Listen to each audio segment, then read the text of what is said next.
Tentang keputusan pilkada untuk Aceh, apakah 24 atau 22? Jika terjadi 24, berarti Undang-Undang Nomor 11 2006 sudah dilanggar oleh Presiden dan DPR RI, termasuk Mendagri.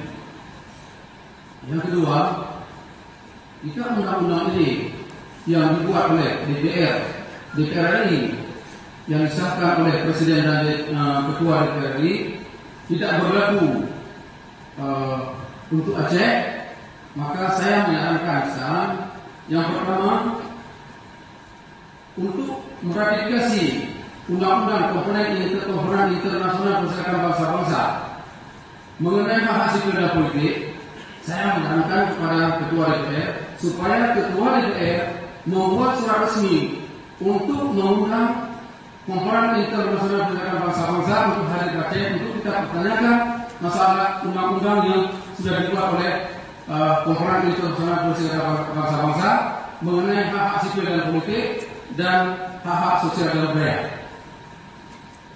Jadi surat resmi harus dibuat dan ada hak kita kepada DPR Aceh untuk mengundang PBB untuk datang ke Aceh untuk kita pertanyakan hak-hak sipil dan politik yang sudah ada ditulis dalam Komponen Internasional Perserikatan Bangsa-Bangsa mengenai hak sipil dan politik dan hak-hak lain.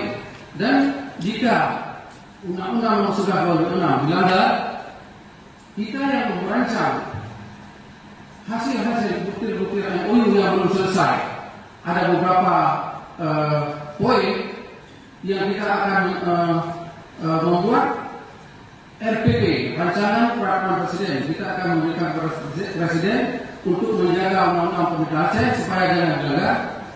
Sedangkan Presiden sendiri melanggar, kepada siapa lagi kita akan mengadu? Ini saya pesan kepada Ketua DPR, harus kita buat surat resmi dari DPR Aceh dan pemerintah Aceh untuk mengundang PBB Aceh. Terima kasih. Assalamualaikum warahmatullahi wabarakatuh.